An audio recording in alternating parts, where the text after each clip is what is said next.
Leaders, let's talk about when you're coaching, mentoring, giving feedback to your team, to others.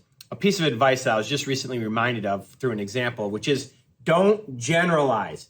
Be very specific, all right? When you generalize, I think it causes frustrations. I think it kind of glosses over and does what I hate on social media, which makes things binary, kind of either good or bad, one way or the other. And so much in life is nuanced in the middle with much more detail and much more granularity than that. And so when you give feedback that way, I think it creates disengagement. One of my pet peeves is around coaching, especially coaching through high school sports that I've seen, which is yes for feedback, and you said, just keep working hard.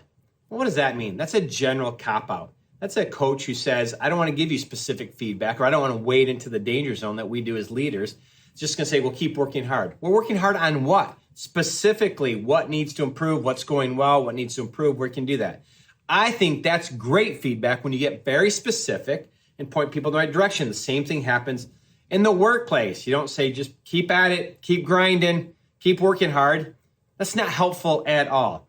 If you have to tell somebody to keep working hard, you have the wrong person on your team, right? They're going to bring that to the table.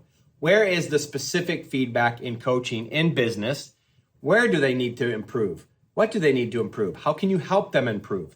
What roadblocks can you remove to help them improve, right? Where are they having success and where are they needing support? Being very specific, because when you generalize, you frustrate people because they don't get true feedback that they need to improve. And the other thing it does, it means you lack credibility.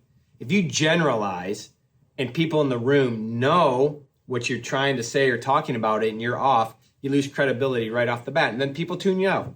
It doesn't matter what the rest of your message says, you've lost them. They'll remember that and tune you out. So you have to be very specific in what you're giving feedback on.